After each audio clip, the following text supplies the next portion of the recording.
स्वागत करावं.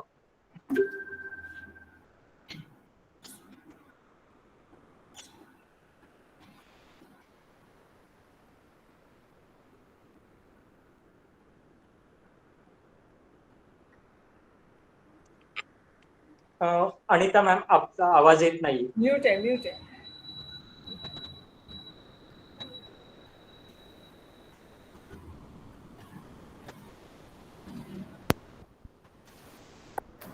Now you are able to hear?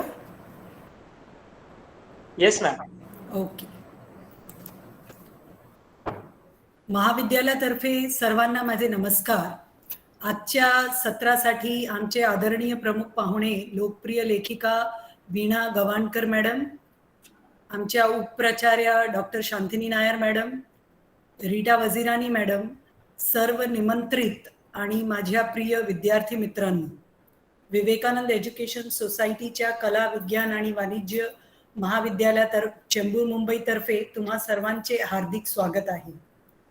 या संधीचा उपयोग करून मी तुम्हा सर्वांना आमच्या कॉलेजची थोडक्यात ओळख करून देते. विवेकानंद एज्युकेशन सोसायटीच्या कला विज्ञान आणि वाणिज्य महाविद्यालयाला यावर्षी 42 वर्ष पूर्ण झाली. आम्ही कायमस्वरूपी विद्यापीठाशी संलग्न आहोत. मुंबईच्या सध्या आमचे महाविद्यालयात अनुदानित आणि विना अनुदानित विभागातर्फे 29 अभ्यासक्रम चालतात, ज्यात 17 undergraduate programmes, 9 postgraduate programmes आणि 3 PhD अभ्यासक्रम आहेत. आमच्या अतिशय आश्वासक आणि प्रगतिशील व्यवस्थापन मंडळाचे मदतीने आमचे समर्पित शिक्षकगण आणि शिक्षकेतर कर्मचारी आणि विद्यार्थी गणांच्या मेहनतीने आणि मदतीने आम्हाला ऑगस्ट 2017 मध्ये राष्ट्रीय मान्यता आणि मूल्यांकन परिषदद्वारे A श्रेणीची मान्यता मिळालेली आहे. आम्हाला विद्यापीठाकडून सर्वोत्कृष्ट महाविद्यालयाचा पुरस्कार सुद्धा मिळालेला आहे.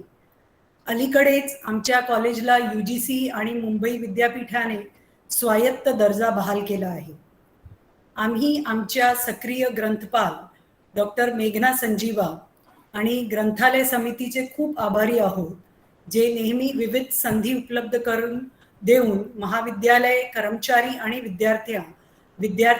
विद्यार्थ्यांच्या भल्यासाठी कार्य करतात.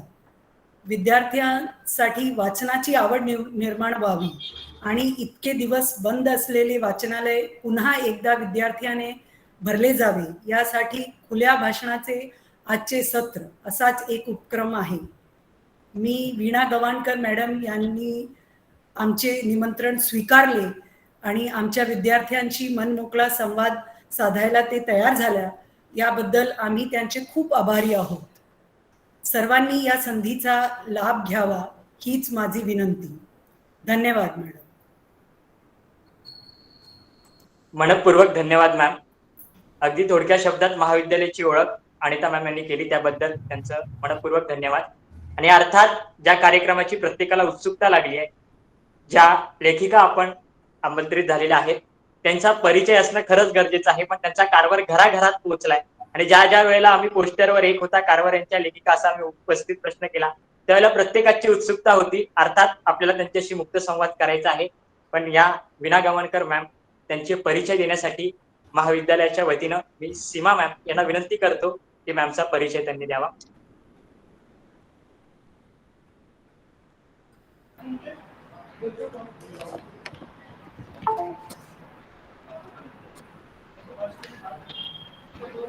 नमस्कार. वीणा गवाणकर यांचे नाव घेताच चटकन डोळ्यासमोर येते ते एक होता कारवर हे त्यांचं पुस्तक आणि त्यांच्या ओघवत्या शैलीने त्यांनी उघडवलेला कारवांचा जीवनपट. ह्या पुस्तकाच्या आतापर्यंत 45 आवृत्त्या निघालेल्या आहेत. यावरूनच तुम्हाला त्यांच्या लेखन शैलीची कल्पना येईल. मराठी साहित्यातील त्यांच्या योगदानासाठी आजवर त्यांना अनेक पुरस्कार प्राप्त झालेले आहेत. त्यापैकी काही पुरस्कार म्हणजे त्यांना आतापर्यंत 3 वेळा महाराष्ट्र शासनाचा मराठी वाङ्मय निर्मिती हा राज्य पुरस्कार प्राप्त झालेला आहे. तसेच त्यांना एसएनडीटी विद्यापीठातर्फे वुमन ऑफ द इयर 2013 हा पुरस्कार महाराष्ट्राच्या राज्यपालांच्या हस्ते मिळालेला आहे. तसेच मुंबई मराठी ग्रंथ संग्रहालयाचा टीह कुलकर्णी पुरस्कार त्यांना मिळालेला आहे. मॅडम स्वतः ग्रंथपाल होत्या, त्यामुळे त्यांच्यासाठी हा तर दुग्ध शर्करेचाच योग आहे.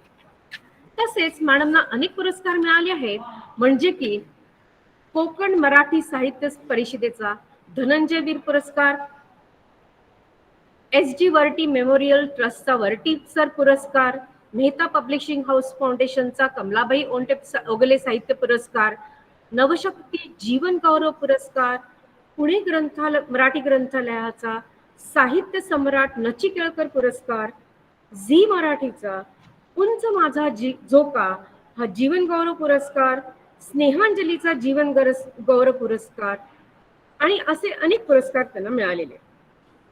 तसेच त्यांनी आतापर्यंत कोकण मराठी साहित्य परिषद, महिला संमेलन 2008 तसेच पहिले पर्यावरण साहित्य संमेलन यांचे अध्यक्षपद भूषवलेले आहे.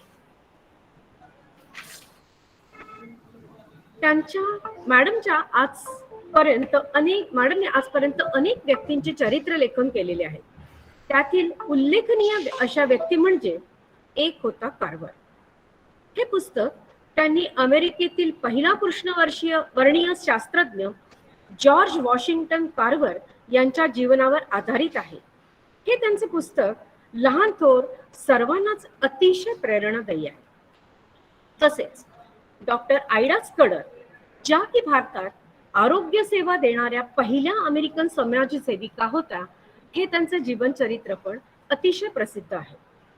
तसेच त्यांनी प्रसिद्ध पक्षीतज्ञ डॉक्टर सलीम अली, सर्पतज्ञ doctor Raymond Ditmars, Robby D'Silva, Golda Meir, बुद्धिमान British Jew scientist Rosalind Franklin व इतर अनेक व्यक्ती चरित्र लिहिलेले आहे. याखेरीज मॅडमनी विविध दिवाळी अंकातून अनेक लेख लिहिलेले आहेत. लोकसत्ता वृत्तपत्रात किशोर कुंजचे 2 वर्ष संपादन केलेले आहेत. तसेच त्यांनी 2 नभोनाट्याचे लेखन पण केलेले आहे. ते म्हणजे एक होता कार्व्हर आणि डॉक्टर आयडा स्कडर यांच्यावर त्यांनी नभोनाट्याचे लेखन केलेले आहे.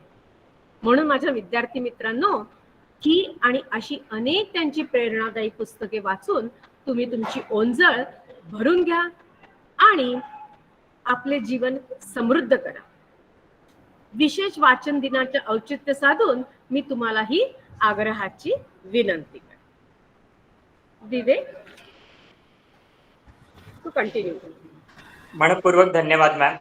अर्थात हा परिचय खूप मोठा आहे खरं तर, परंतु आपल्याला वेळेचं बंधन आहे, त्यामुळे मॅम आम्ही खरंच ज्या कार्यक्रमाची सगळेजण आतुरतेने वाट पाहताय, जो मुक्त संवाद कार्यक्रमाचं नावच मुक्त संवाद दिलंय, अर्थात थेट आपण मॅमचे जे प्रसंग आहेत, आयुष्य आहे, त्यांनी जे साहित्य लिहिलंय त्या संबंधित जे प्रश्न आहेत त्या प्रश्नांना आपण खरी सुरुवात करत आहोत. मी माझी विनंती करतो की आपले विद्यार्थी जे आपले प्रश्न विचारणार आहेत, आपण ह्या इंटरव्ह्यू सेशन प्रश्न उत्तर सेशनला चालू करूया. दिशा नाईक हा पहिला प्रश्न विचारेल. नमस्कार मॅम. मॅम, वीणा गवाणकर हे नावच खूप आदराने घेतलं जातं, त्यामुळे आम्हाला नक्कीच उत्सुकता आहे की तुमच्या या साहित्य प्रवासाला नेमकी सुरुवात कधीपासून झाली. नमस्कार. आणि आधी सर्वांचे प्रथम मी आभार मानते की मला खूप छान वाटलं की एका कॉलेजमधली आणि अन्य काही कॉलेजमधली तरुण युवक युवती मराठी साहित्यावर, मराठी भाषेबद्दल एवढी उत्सुकता दाखवून आज ऐकतायत. तर ही एक समाधानाची आणि आशादायक अशी घटना आहे. तर तुमचं अभिनंदन, तुम्हाला धन्यवाद. लेखनाची सुरुवात मी खूप उशिरा केली, म्हणजे वयाच्या 36व्या वर्षी. तुम्ही कार्व्हर वाचलेलं असल्यामुळे ते मी परत ते सांगणार नाही, की मुलांना सांगता सांगता मी वाचत, मुलांना काहीतरी चांगलं सांगायचं या ह्याच्यातून मी कार्व्हरची गोष्ट त्यांना सांगायला लागले आणि मग मी ती लिहिली. तर माझं पहिलं पुस्तक ते 38व्या वर्षी आलं. खूप उशिरा सुरुवात केली. खूप धन्यवाद मॅम. अर्थात तुम्ही सांगितलं की वयाच्या 38व्या वर्षी तुम्ही पुस्तक केलं. माझा पुढचा प्रश्न अगदी ह्याच्या पूर्वीचा असेल की लहानपणी तुमचं स्वप्न काय होतं, की मला साहित्य क्षेत्रात यायचंय असं कधी लहानपणी वाटलं होतं का? हे अचानक मला लेखिका व्हायचंय या अचानक संदर्भात थोडी माहिती. अचानक हो. माझं मित्रांनो, तुम्ही सगळे खूप छान शहरात, उपनगरात, मुंबईच्या किंवा अन्य ठिकाणी असे शिकतात. माझं बालपण हे अतिशय खेड्यात गेलं आणि माझं बालपण म्हणजे 70 वर्षापूर्वीचं, ज्यावेळेस काही खेड्यातून वीज पण नव्हती. एक शिक्षकी शाळा होत्या, म्हणजे इकडे 4थीचा वर्ग, दुसरीकडे 5वीचा वर्ग, मध्ये एक खुर्ची, मॅडम एकदा खुर्ची अशी फिरवून 5वीला शिकवणार, एकदा अशी फिरवून 4थीला शिकवणार, अशा शाळेत मी शिकले. पण त्या शाळेत त्या काळात आम्हाला करमणुकीची साधनच काही नव्हती.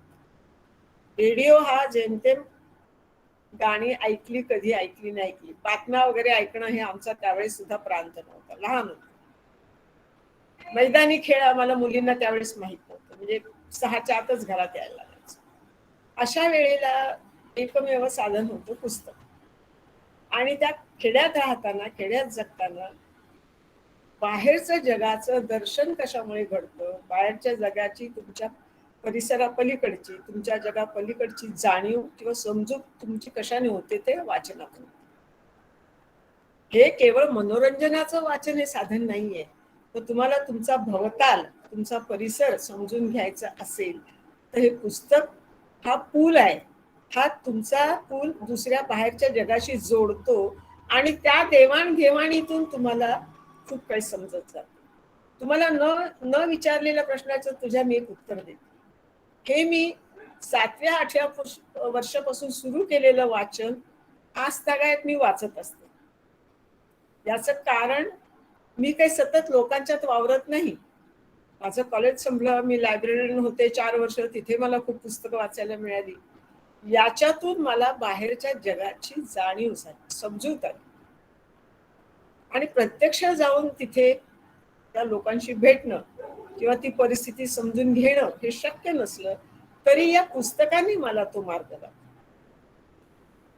तर हे जे माझं लिहिणं हा 40 वर्षानंतर झालेला त्याचा परिणाम आहे. आधी मी इतरांची पुस्तकं वाचून त्यात स्वतःला शोधत असते. तुम्ही जेव्हा पुस्तक वाचता त्या पुस्तकाशी तुमचा काही संबंध येत नसेल तर तुमची उत्सुकता काय असेल? जेव्हा तुम्ही स्वतःला त्या पुस्तकातल्या जगाशी जोडता तेव्हा तुम्हाला त्या पुस्तकात रस येतो. त्यात त्याला स्वतःला कुठेतरी शोधता, स्वतःचा धागा जोडता. आणि असं माझं हे धागा जोडणं वय वर्ष 6व्या-7व्या वर्षापासून वाचनाने सुरुवात झाली. आणि कोणी एका क्षणी जेव्हा मी कारवर वाचत होते तेव्हा हा धागा मला माझ्या मुलांपर्यंत पोचवावा असा वाटला, म्हणून मी लिहिलं. तर तू जे विचारलंस की ह्याची सुरुवात, तर कुठल्याही लेखकाने, माझी प्रामाणिक इच्छा आहे, आधी खूप वाचलं पाहिजे. वाचन ही लेखनाची सुरुवात असते. खरंच खूप धन्यवाद मॅम. वाचन ही सुरुवात असते, म्हणून डॉक्टर बाबासाहेब आंबेडकर म्हटले होते की वाचाल तर वाचाल. अर्थात 21व्या शतकात आम्हाला वाचायचं असेल तर वाचावं तर लागेल. आणि मॅम यांनी फार सुंदर वाक्य आम्हाला जे भावलं की पुस्तकांकडे मनोरंजन मध्ये पाहू नका, हेच पुस्तक प्रबोधनाचं साहित्य शस्त्र सुद्धा होऊ शकतं. खरंच मनपूर्वक धन्यवाद मॅम. माझी विनंती आहे की पुढचा प्रश्न माझी सहकारी विद्यार्थी.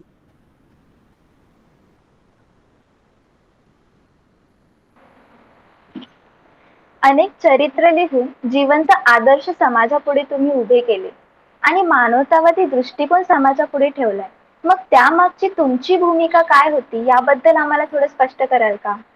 मला तर तुझ्या प्रश्नातच ते उत्तर आलेलं आहे. आदर्श, तूच म्हणालीस ना आदर्श समोर उभे केले. तर केवळ आदर्शच उभे करायचे होते असं नाही. ते आदर्श म्हणजे काही, त्यांनी खूप मोठे शोध लावले, त्यांना त्याच्यात नोबेल पुरस्कार मिळाले, खरं त्या लायकीचे ते होते पण त्यांना मिळाले नाही. प्रश्न काय येतो की एखादी सामान्य स्तरातली व्यक्ती तिच्या आयुष्यातल्या घटनांनी किंवा तिला जे भोवताल समजतं त्याच्यातून ते बदलण्याचा प्रयत्न काय करते. दिसत असतं आपल्याला. आपण त्या गोष्टी बघतो का लक्ष देऊन, नीट पाहतो का? समोरून अनेक गोष्टी आपल्याला जाताना दिसतात, आपण त्यांचं निरीक्षण करतो, ते बघतो अभ्यास करून? नाही. हाच आपल्यात आणि त्या लोकांच्यात फरक आहे. त्या म्हणजे जे असे काही कृती करतात, त्यांना ती गोष्ट दिसल्यावर ती बदलता येईल का, तिचा समाजासाठी काय उपयोग होईल का, यासाठी आपण काही साहित्य निर्माण करू शकू का, साधनं निर्माण करू शकू का, याचा ते सतत विचार करत असतात. म्हणजे मी जी चरित्र लिहिली तर एखादा खूप मोठा डॉक्टर आहे, एखादा मोठा सायंटिस्ट आहे, एखादा मोठा निसर्गप्रेमी आहे, अशी नाही आहे ती.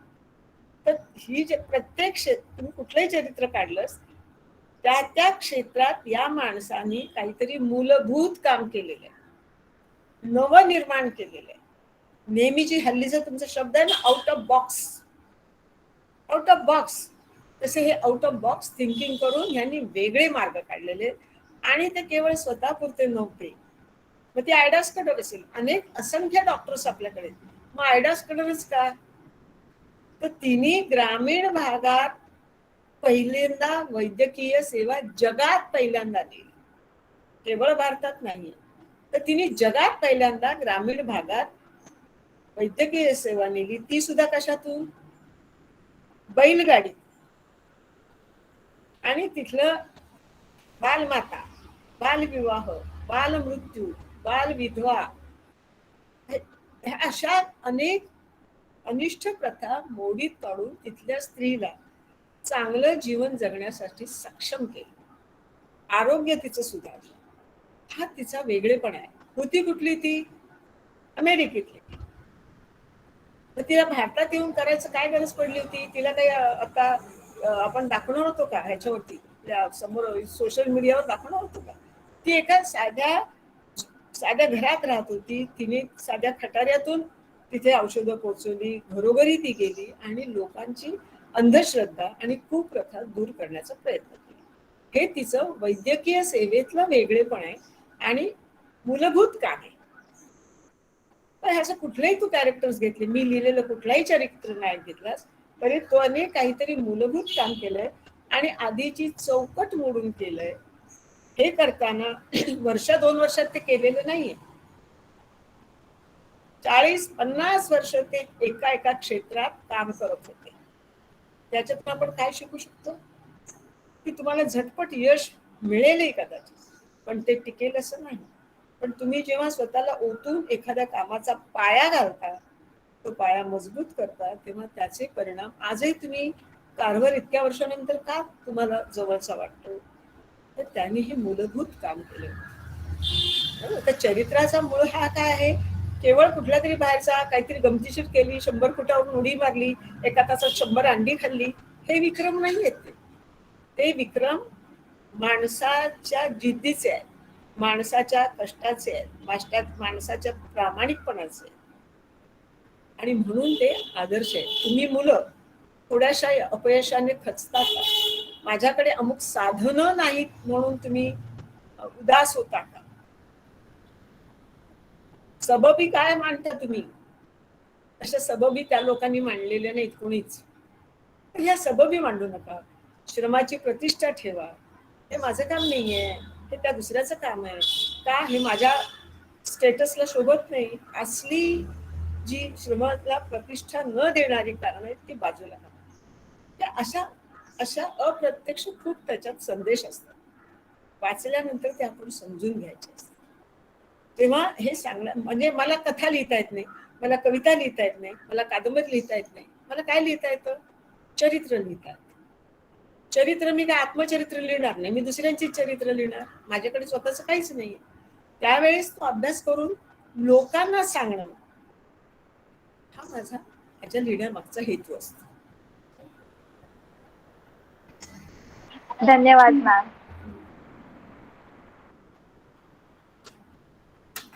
पुढचा विचार.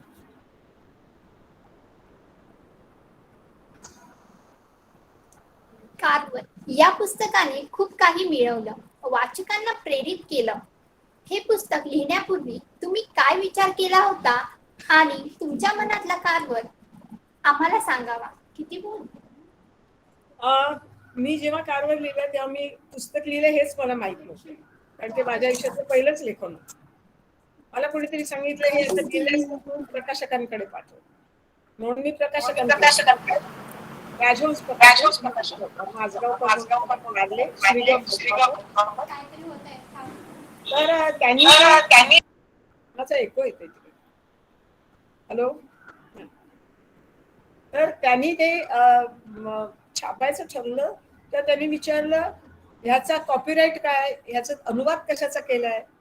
तर मी त्यांना सांगितलं हा अनुवाद नाहीये, ही स्वतंत्र पुस्तक आहे. मी 4-5 पुस्तकं वाचून माहिती मिळवून लिहिली, आणि चरित्र लिहिताना तुम्हाला माहिती मिळवावीच लागते. तुम्ही मनात जे लिहिले तर ती कादंबरी होईल, त्याच्यामुळे मी ते असं लिहिलेलं आहे. मग त्यामुळे आपण छापूया, आणि ते अख्खं 60 पानाचं चरित्र माणूस दिवाळी अंकात 79 साली आलं. आणि त्यावेळेस तुमच्यासारख्या वाचकांनी त्याला इतका भरभरून प्रतिसाद दिला की त्यांनी वर्षाच्या आत त्याचं पुस्तक केलं. त्या पुस्तकाचंही खूप वेगाने, म्हणजे ते 81 सुरू झालेलं त्याचं छपाई आज तागायत ते छापलंच जातं. तर पुस्तक लिहितोय आपण हे मला माहित नव्हतं. आपण पुस्तक लिहिलं एक झालं, त्याला जे यश मिळालं त्या पुस्तकाला, त्याच्यामुळे माझा आत्मविश्वास वाढला की मला लिहिता येतं, ही पहिली गोष्ट कळली. मी लिहिलेलं कोणाला तरी आवडतंय हा आनंदाचा भाग मला कळला. आणि त्यामुळे माझ्या लक्षात आलं की मला जे विषय आवडतात तसं वाचायला कोणाला तरी आवडतं. तर भले मला, हे बघा मी मराठी घेऊन BA झालेली आहे, थोडस कानातल्या गोष्टी येत्या, मी फक्त BA मराठी आहे, पण मी वाचन केलं, वाचते खूप. विज्ञानाचा कुठलाही विषय माझ्या अभ्यासक्रमात मला नव्हता. 59 साली मी मॅट्रिक झाले, त्यावेळेस रसायन आणि भौतिकशास्त्राचा आणि गणिताचा शेवटचा पेपर दिला. त्याच्यानंतर मी ते पेपर दिलेले नाही. मग हे आपल्याला, मला काय आहे, ती माणसं समजून घ्यायची. आज लीज मायटनरचा स्मृती दिन आहे. न्यूक्लिअर फिजिक्स मला काहीही माहित नाही, त्यातली समीकरणं माहित नाही, त्यातली प्रयोग माहित नाही. मला काय माहिती आहे, मला लीज मायटनरची जिद्द माहिती आहे, लीज मायटनरनी दिलेला लढा माहिती आहे, तिने तिच्या संशोधनासाठी घेतलेले कष्ट, तिच्या शिक्षणासाठी घेतलेले कष्ट, यातून तिने जगत विख्यात होण्याची तिची ती एक तिचा तो ग्राफ आहे, आलेख आहे, तो तसा आहे. आणि तरीही तिला तुम्हाला थोडासा आता इतिहास माहिती पाहिजे. जूनचा जेव्हा हिटलरने शिरकाण सुरू केलं 38 साली, तेव्हा तिला एका रात्रीत जर्मनी सोडावं लागलं.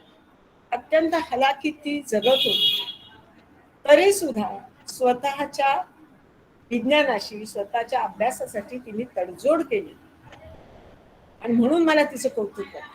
आम्ही एवढ्या मी मगाशी ज्या प्रश्नाला उत्तर देताना म्हटलं की आम्ही निराश होतो, खचतो, आत्महत्येकडे जातो, असे प्रसंग होऊनही यांची विज्ञान निष्ठा आणि लावलेले शोध याच्यावरची त्यांची श्रद्धा एवढी असते की ते सगळ्याला पुरून उरतात.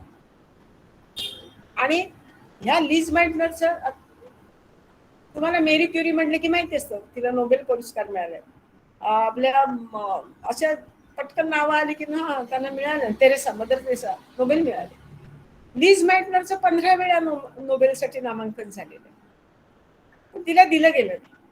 का दिलं गेलं नाही? तिथे जे पुरुष होतो त्यांना ही बाईला द्यायचं म्हणून तिची श्रेष्ठता कमी आहे का? 15 वेळा जिचं नाव नोबेलसाठी नामांकन होतं, तर तिची ती बौद्धिक ही पातळी खालची आहे, ती वरचीच आहे. तर हे सुद्धा एक समजून घेण्यासारखं असतं. तेव्हा चरित्र लिहिताना कुठलीही गोष्ट सांगतात, मला माहित नव्हतं हे मी अशी लिहिणार आहे, पण जे मराठीत आधीच आहे, ज्याच्यावर पुस्तकं उपलब्ध आहेत, त्याच्यावर मी आणखीन एक पुस्तक लिहून काय करणार? फक्त माझ्या भाषेत लिहिणार, फक्त माझी भाषा असेल, विषय तुम्हाला सगळ्यांना माहिती असलेलं असेल. पण आज तुम्ही लीज मायटनर काढलं, रोझलिंड फ्रँकलिन काढलं, गोल्डा काढलं, नावं माहिती असतील कदाचित, पण तुम्हाला काहीच त्यांची माहिती नसेल अशी मला खात्री नाही, कारण तुमच्या पाठ्यपुस्तकात ते नाहीये. तुम्ही पाठ्यपुस्तकाच्या पलीकडेच जात नाही.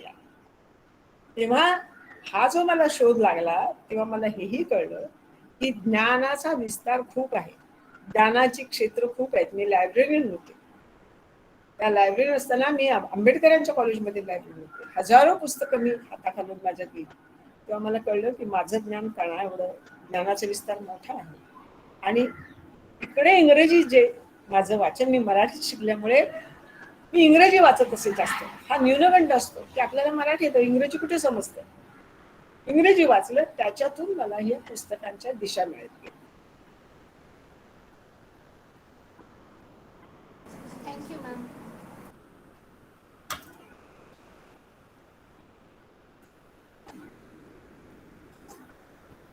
मॅम, बाह्य सौंदर्यापेक्षा एखाद्याच्या गुणकौशल्यांवर, त्याच्या आत्मिक सौंदर्यावर व त्याच्या प्रतिभेवर जास्त महत्त्व दिलं जावं, हेच तुम्ही तुमच्या प्रत्येक चरित्रातून आम्हाला हा संदेश दिलेला आहे.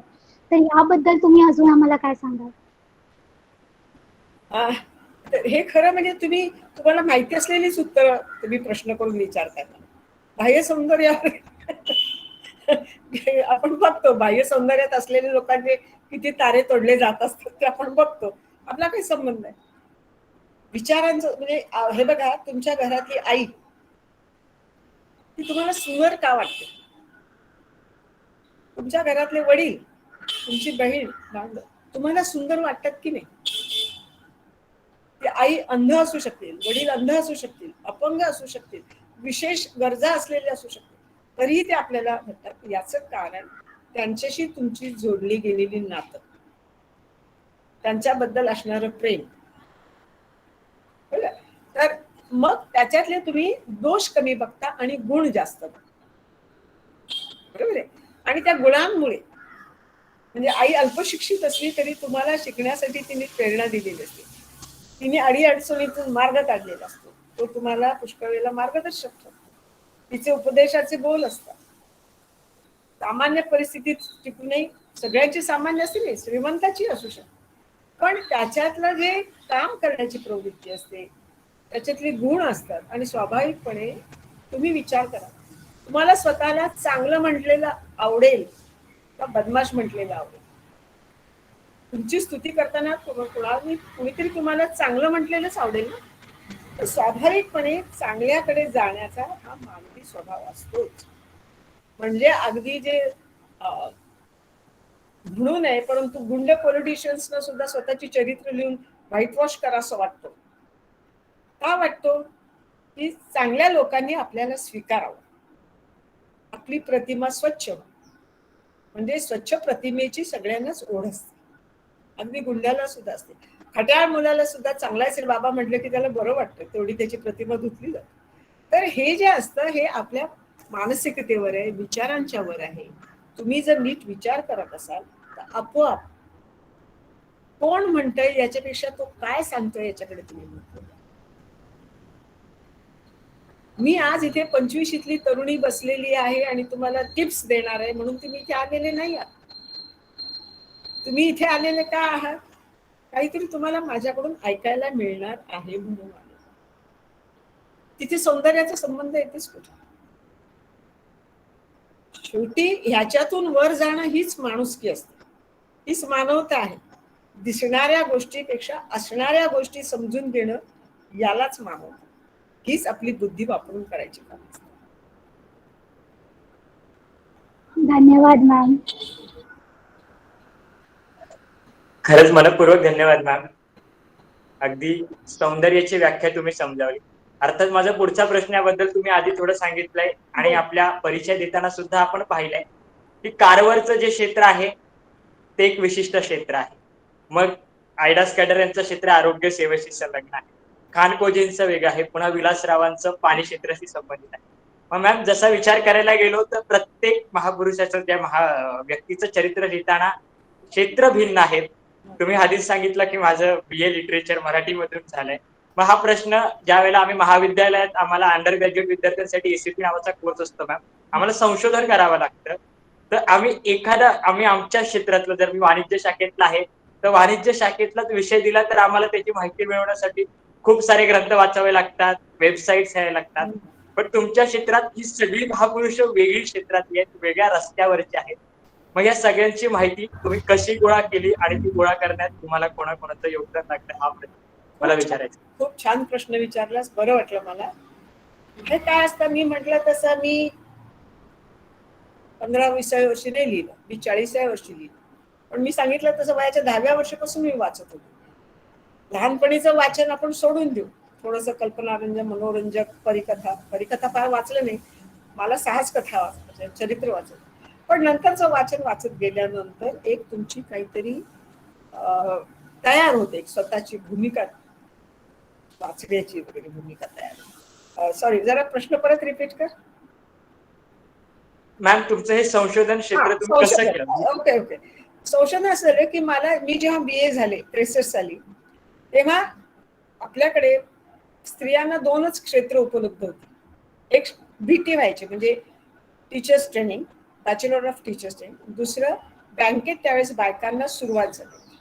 हे दोन्ही क्षेत्र मला नको होतं, मला दोन्ही क्षेत्रात नोकरी करायची. म्हणून माझ्या मैत्रिणीची आजीने सांगितलं, तुला खूप वाचायची आवड आहे तर तू लायब्ररियनचा कोर्स कर. आणि फर्ग्युसनमध्ये मी शिकले, त्या फर्ग्युसनच्या ग्रंथपालांनी मला सांगितलं की तुम्ही सतत इथे बसलेले असता लायब्ररीत, तुम्हाला एवढी पुस्तकांची आवड आहे तर तुम्ही लायब्ररियन व्हा. म्हणून मी लायब्ररियनचा 1 वर्षाचा कोर्स केला. तर त्याचा उपयोग मला माझ्या लेखनात खूप होतो. म्हणजे प्रत्येक लेखकाला, तुम्ही काही आकाशातून पडलेले नसतं. तुम्हाला समजा तुझ्या गावातलं तुला काही लिहायचं असेल तर तुला गावाची पार्श्वभूमी माहिती पाहिजे, गावातलं राजकीय, सामाजिक, धार्मिक वातावरण माहिती असेल. तुम्ही चित्र काढता तेव्हा तुम्हाला आधी त्याच्यासाठी मागे एक बॅकग्राऊंडला सर पृष्ठ रंग द्यावा लागतो ना, काहीतरी भिंतीवर काढताना सुद्धा तुम्हाला पांढरा रंग तरी द्यावाच लागतो. पृष्ठभूमी तुम्हाला काहीतरी लागते ना, एखादं चरित्र सांगतात त्या पार्श्वभूमीचा अभ्यास करावा लागतो. तो अभ्यास एका पुस्तकातून होत नाही. एका पुस्तकावर विश्वास ठेवता येत नाही.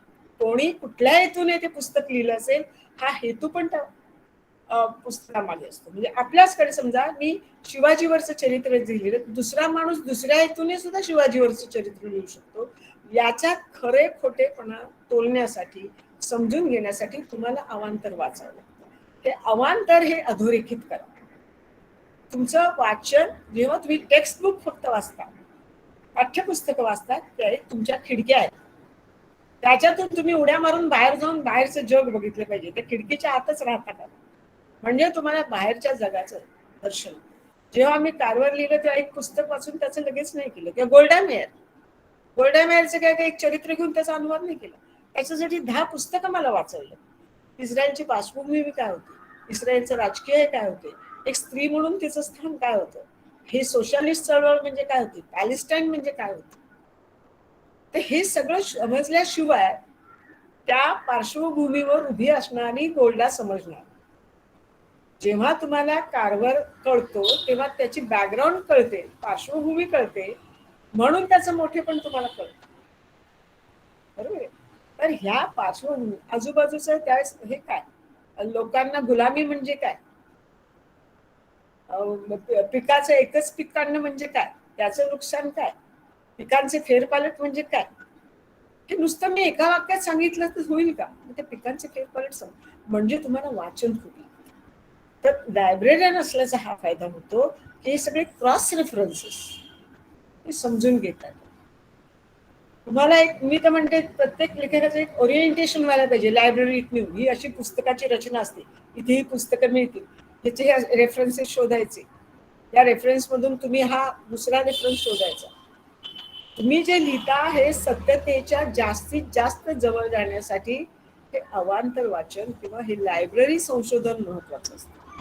मग हे लायब्ररी संशोधन मी करते, त्यावेळेची कात्रणं असतील तर मिळवते, त्यावेळेचं काही फुटेज कुठे असेल, व्हिडिओज वगैरे तर मिळवते. आणि विलासरावांच्या वेळी तर ह्याचं काहीच नव्हतं. मी 108 लोकांच्या मुलाखती घेतल्या. 108 लोक कोण होते, तर हे ज्यांना पाणी प्रश्नाचे लाभधारक होते. त्याच्यात तो सोमा धनगर, ज्यांनी मेंढर हाकणाऱ्यापासून ते आपले RR पाटील किंवा माधवराव चितळे इथपर्यंतच्या 108 लोकांच्या मुलाखती मी घेतल्या, त्या ट्रान्स्क्राईब केल्या, म्हणजे लिहून काढल्या, त्याचा शोधून घेऊन मग ते पुस्तक लिहिलं. तर तुम्हाला मिळेल ती साधनं तपासावी लागतात. नुसती जमवायची नाही तर ती तपासायची. हा सांगणारा माणूस स्वतःचा मोठेपणा म्हणून सांगतोय का खरोखरच सत्य बोलतं हे तपासावं लागतं. त्यासाठी तुमचं वाचन असावं. म्हणून मी पुन्हा तुम्हाला सांगते की तुमचं वाचन पाहिजे, म्हणजे तुम्हाला शब्दसंपत्ती येते. माणसं ओळखण्याची किंवा सत्य ओळखण्याची कुठेतरी तुमच्यात एक वेगळं इंद्रिय तयार होतं आणि मग तुम्ही त्याच्या वाटता. नाहीतर मग ते गौरव ग्रंथ होतील, आरती संग्रह होतील. दुसरी बाजू बघता आली पाहिजे. चरित्राची जो माणूस, एखादा माणूस जर तुम्हाला चांगला चांगला चांगला दिसला, त्याची दुसरी बाजू जर तुम्हाला समजली नाही तर त्याच्यातले दोष समजणार नाहीत. आणि ते दोष त्यांनी त्याच्या आड कसे आले किंवा ते दोष त्याने कसे घालवले हे तुम्हाला समजणार. तेव्हा लायब्ररी असल्याचा फायदा हा होतो की जसा तुम्ही मार्केटला गेल्यावर धान्य हातात घेऊन बघता, कपडा हातात घेऊन बघता, वस्तू हातात घेऊन बघता, तसं पुस्तक हातात घेतल्यावर त्याची लायकी काय हे तुम्हाला कळलं. खरंच मनपूर्वक धन्यवाद मॅम.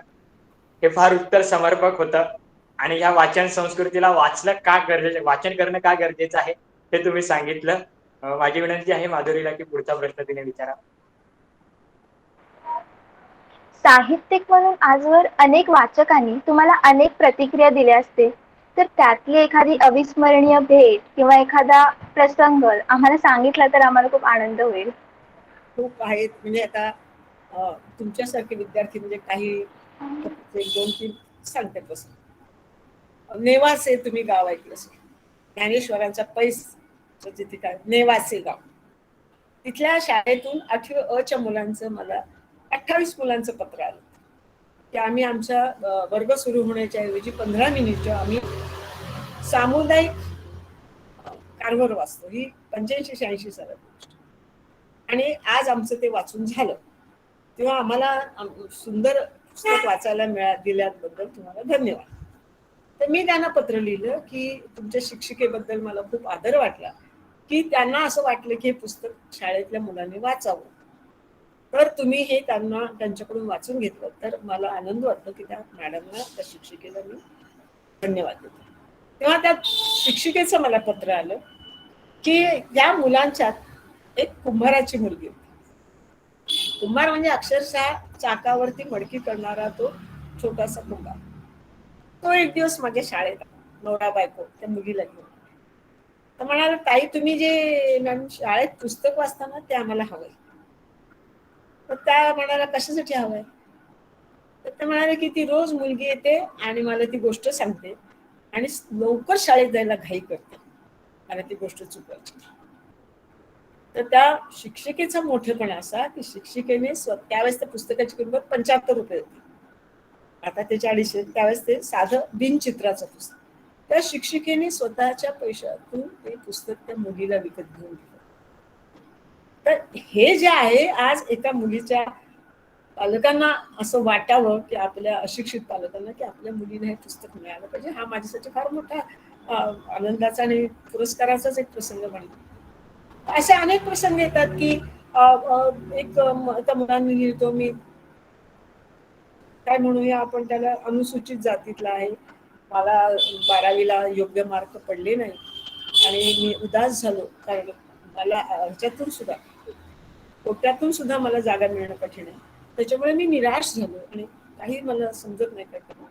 अशा स्थितीत असताना माझ्या शिक्षकाने मला कारवार वाचायला दिलं आणि मी विचार केला की मला डॉक्टर किंवा इंजिनियरच कशाला पाहिजे, मी BSc होऊन सुद्धा वेगळा होऊ शकेल. त्याप्रमाणे आज BSc फर्स्ट क्लास मिळून झाल्यानंतर मी तुम्हाला पत्र लिहून कळवते की या पुस्तकामुळे मी डिप्रेशनमध्ये न जाता पुन्हा सकारात्मक उभा राहिलो आणि BSc दिलो. त्याच्यानंतर तो आज ती व्यक्ती आज जर्नलिझममध्ये खूप खूप मोठी व्यक्ती झाली, अनेक पुरस्कार तिला मिळाले. एवढंच नव्हे तर त्या समाजातल्या आपल्या त्याच्या 2 बहिणी होत्या, त्यांना त्यांनी शिकवलं आणि आज त्या वकील होऊन सुस्थित आहे. तर एक पुस्तक जर तुम्हाला भावलं तर त्याचे काय परिणाम होतात याचं एक उदाहरण. अशी अनेक उदाहरणं आहेत. गेल्या 50 वर्षात अनेक लोकांनी असंच स्वतःची जोडली. ह्याचं कारण मगाशी त्या विवेकने न विचारलेल्या प्रश्नाचा थोडासा भाग मी सांगेन. आपण वाचतो ते का वाचतो की त्याचं जे संकटातून वर येणं आहे, अडचणींवर मात करणं आहे, असे आपल्या आयुष्यात जे प्रसंग येतात तेव्हा आपल्याला हा आश्वासक आधार मिळतो की नाही, त्याच्यात ओव्हरकम करू शकू, त्याच्यातून आपण बाहेर येऊ शकू, म्हणूनच ती वाचली. तर हे असे आत्महत्येपासून परावृत्त झालेले किंवा एका अपंग मुलाचं, विशेष मुलाचं मला पत्र होतं की मला माझं दुःख वाटायचं माझ्या शारीरिक स्थितीचं, आणि तो शिकलेला नागपूरकडचा मुलगा होता. पण म्हणे हे जेव्हा वाचलं तेव्हा मला असं कळलं, माझा मेंदू तर शाबूत आहे, माझे हात तर शाबूत आहे, मग मी कशासाठी दुःख करू, मी ह्याच्यातून ओव्हरकम होईल. आणि त्याप्रमाणे आज मी बँकेत नोकरीला. असे जे छोट्या छोट्या गोष्टी असतील, परंतु ह्याने आयुष्य सावरली जातात, नवीन दिशा मिळतात. अनेक NGO चालवणारे, समाजसेवी संस्था चालवणारे लोक म्हणतात हे आमच्यासाठी खूप महत्वाचं पुस्तक आहे. तर असं होतं. रॉबी डिसिल्वांचं सुद्धा हे पुस्तक वाचल्यानंतर अनेक ह्या क्षेत्रातल्या विद्यार्थ्यांनी अरे आम्हाला माहित नव्हतं, हे खूप ह्याच्यातून आम्ही प्रेरणा घेऊ की अत्यंत गरिबीतून, अत्यंत कष्ट काढून, अत्यंत विपरीत परिस्थितीत स्वतःला घडवून हा माणूस जागतिक कीर्तीचा डिझायनर झाला. तर आपण हे करू शकतो, ठरवलं तर या गोष्टी करू शकतो, हे ह्याच्यातून समजतं.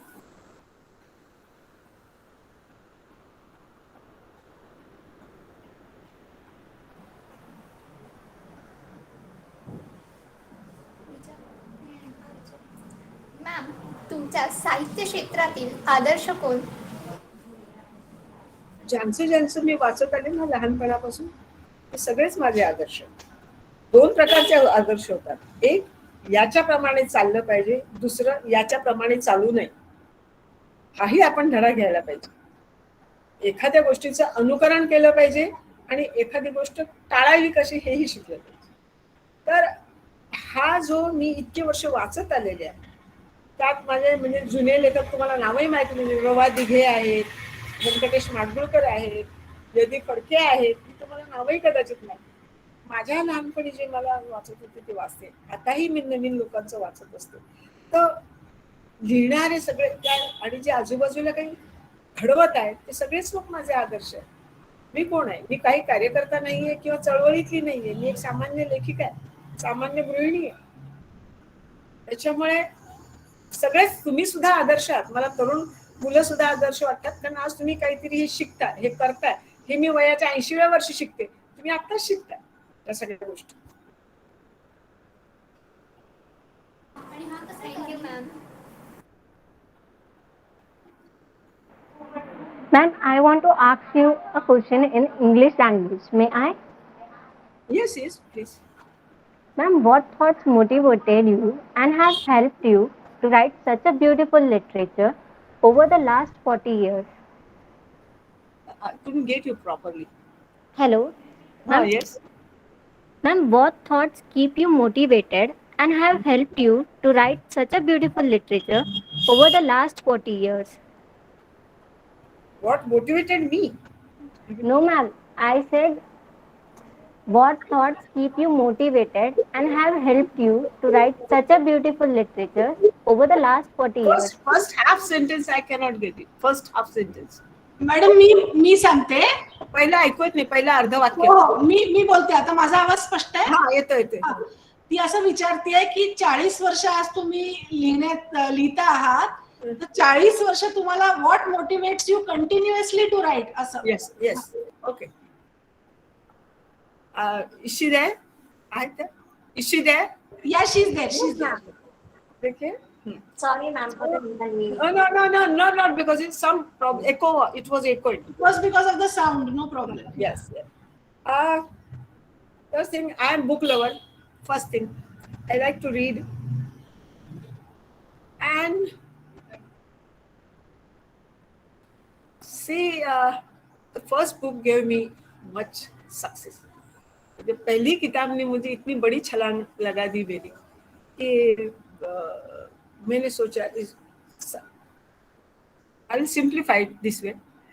When I was 40 years old, when I left my job at the age of 26. For 14 years, I was looking after my house and household things. My children, I didn't give any tuition or any classes for them. I used to teach them. They were in Marathi medium, vernacular medium. So after that, they started studying on their own. But I thought, what should I do with my free time now? That time I thought writing is best way to have your. So असल में बात ये थी कि I was little bit under depression नहीं कह सकते, but confused what to do with my life. तो इस वक्त जो कारवर ने मुझे सक्सेस दिया, he gave me confidence. Yes, you can write. So I found मेरा लिबरेशन उधर हो गया कि I can do this thing. I was working as a librarian. I was full-time housewife for 10 or 15 years. एक जगह ऐसे आ गई, I became vacant हो गया, क्या करूँ मैं मेरी लाइफ का. At that time, I wrote this book. So मेरी जितनी भी अंदर से थी वो सब मैं वहाँ डाल दिया था. Because that was the only catharsis for me. It was catharsis for me कि मैं सब लिखूं, अच्छा लिखूं. And that gave me success. Like anything. I didn't imagine that I will be so successful in the first book. And I thought, this is the way that I can go ahead. So, and once देखो लोगों ने तुम पे विश्वास करना शुरू KIA कि ये अच्छी लिखती है, so that is also pressure on me. कुछ भी लिखना है तो I have to prove my sincerity, I have to prove my honesty, I have to prove my struggle for it. So एक एक किताब के लिए मुझे 2-2, 3-3 साल लगते हैं because I study all this. I am from Marathi medium, from vernacular language, but I read a lot. And that helps me. And that gave me, मेरी जिंदगी का मुझे उसने एक आयाम दिया, एक ये बताया कि you can go ahead with this. I cannot write poetry, no drama, no fiction, but I can write good Marathi language. That's enough for me to express my thoughts. And इतनी तो होती है IQ हर एक में कि जो पढ़ रही हो समझ सकती हो. इतनी तो IQ मेरे पास है. Why don't I utilize it and express myself? I hope, yeah. Thank you, ma'am. My next question for you is, ma'am, there are various English literature translated in Hindi and Marathi language. But as compared to this, it is said that Marathi literature is very rich. So for promoting such a rich literature at global level, what necessary steps, according to you, should be taken? They should be translated into English. They should, okay. Otherwise, how you will come to know these are good literature? You have to translate it. The Antar Bharati is doing that thing. National Book Trust is doing that thing. See, I have written this book, Karwar. I took all information from English, wrote it in Marathi, and now it is translated into English. So, because they wanted it to do it for all Indian languages. So, what is the guide for them? So, they translated it into English first. Now, it has been translated into Gujarati, Kannada, Tamil, and Hindi. So, you have to get it translated into English first. Because even for Indian languages, there is no common bridge for translating. You have to translate it into English first. Then you can translate it in other Indian languages. Some of the good books are being translated into English. Yes, some of them are. Actually, the books which have won the Sahitya Academy Awards, and they have been translated. Thank you, ma'am. Now my friend will continue further.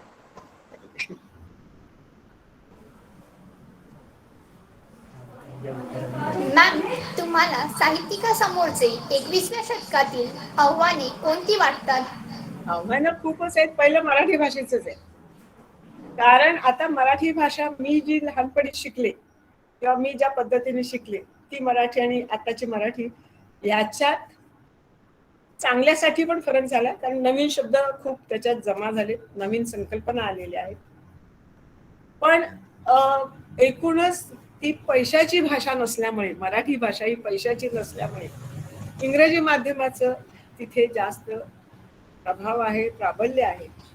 त्याच्यामुळे मला असं वाटतं की जी पिढी मराठी शिकणार नाहीये किंवा हे मराठीचं जर प्रमाण कमी झालं तर मराठी साहित्य म्हणजे तंत्रज्ञान किंवा माहितीची पुस्तकं, इन्फॉर्मेशनवरची पुस्तकं येतील, पण ललित साहित्य किती वाचलं जाईल असं एक वाटतं. पण तेही सांगता येत नाही. कुठेतरी मातीची ओढ असते, भाषेची ओढ असते. तर ई बुकच्या द्वारे किंवा ऑडिओ बुकच्या द्वारे ती वाचलीही जातील. माध्यमं बदलतील, कारण शेवटी माणसाला काहीतरी वाचायचं असतंच. त्याच्यामुळे माध्यम बदललं तरी वाचलं जाईल. फक्त आता हे काय म्हणूया आपण, त्याच्यावर जे संस्कार व्हायला लागतात वाचल्या आणि लिहिण्यापर्यंतच्या काळातले, ते संस्कार न करता जरा घाईने जे दिलं जातं, ते छापलं जातं, त्याच्यामुळे त्याच्यात कुठेतरी थोडासा त्या म्हणून साहित्यात म्हणूया थोडासा हिणकसपणा येतो.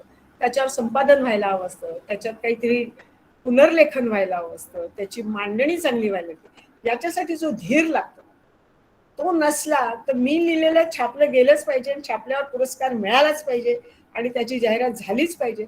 या आग्रहामुळे थोडंसं निकष साहित्य जास्त येऊ नये याची काळजी मुलांनी घ्यावी. जर तुम्ही सकस साहित्य दिलं तर ते अनेक वर्ष टिकणार आहे. अक्षर वाङ्मय कशासाठी म्हणतो आपण? जे क्षर होणार नाही, जे नष्ट होणार नाही, त्यासाठी मेहनत घ्यायला पाहिजे. पण आता इन्फॉर्मेशन आणि याचं जे आहे मनोरंजन, त्याच्यात ही कमी घेतलं जातं, तात्कालिकपणा जास्त असतो. आव्हान हीच आहे, अनुभव तुम्हाला आमच्यापेक्षा जास्त मिळतात, आमच्या लहानपणापेक्षा तुम्हाला एक्सपोजर जास्त आहे, तुमचं कॉलेज जीवन बदललेलं आहे, तुमचे संबंध मित्रपरिवारातले बदलले. म्हणजे आमच्या लहानपणच्या ह्याच्यात लिव्हिंग हा शब्दच अतिशय विचित्र पद्धतीने गेलं असेल. घटस्फोट, लिव्हिंग ह्या शब्दांची विचित्र हे होते, समलिंगी. पण आज ते एक आपल्या मुख्य प्रवाहात आलेले. त्याच्यावरती व्यवस्थित लिहिणं जाणं ही तुमची जबाबदारी. त्याच्यातला उथळपणा कमी करून गांभीर्यपूर्वक लेखन घेतलं तर ते विषय सुद्धा आज तुम्हाला घ्यावेच लागेल. भाषेच्या बाबतीत व्याकरण तर खूपच बदलत आहेत हल्ली. त्या रस्वदीर्घाचं मी बोलतच नाही. शब्द योजना सुद्धा वेगळी वेगळी झालेली आहे. त्याच्यामुळे तुम्ही ठरवायचंय की जे टिकेल, ज्याच्यावरती मी पुन्हा एकदा लिहून होत नाही, हे मी तुम्हाला मुलांना लहान आहात म्हणून सांगते. आता मी लिहिलं म्हणजे ते संपलं नाही, ते मी पुन्हा ठेवते आणि 2 महिन्याने पुन्हा वाचते. त्याच्याशी तटस्थपणे पुन्हा वाचावं लागतं आणि हे मी लिहिलेलं बरोबर आहे की नाही तपासावं लागतं. मला मर्यादा नाही, 26 तारखेच्या आत लिहि आणि ते पुस्तक जमा कर. तसं जमा करताना तुम्ही अडचणीत द्या, त्याच्यापासून तटस्थ व्हा. ही घाई तुम्ही करू, तपासा. मी आजही माझं लिहिलेलं पुस्तक छापखान्यात जायच्या आधी 4 लोकांकडे वाचायला दे. त्याच्यातल्या चुका काढा. लोकांनी चुका काढायच्या आधी तुम्ही माझ्या चुका काढा, मग मी प्रकाशकांकडे पाठवीन, तिथेही चुका निघू दे. तेव्हा तुम्ही स्वतःचे परीक्षक व्हायला शिका, स्वतःचे संपादक व्हायला शिका, जी आजकालची मुलं व्हायला तयार नसतात.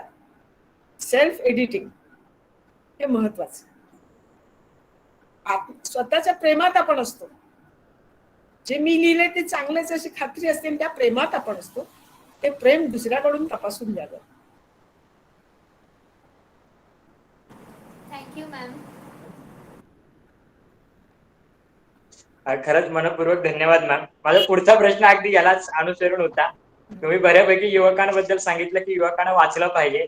अर्थात सध्या आपल्याकडे परिस्थिती माहिती आहे की आपल्याकडे 99%, 98, 100% काढणारे विद्यार्थी असतात. ते पुस्तकं वाचतात, पण पुढे ज्ञानाच्या कक्षा रुंदावण्याची जेव्हा गरज असते त्यावेळेला ते आपलं मराठी साहित्यातील जे पुस्तक आहे, जे त्यांना त्यांचं आयुष्य घडवण्यात मदत करतं, ते वाचत नाही.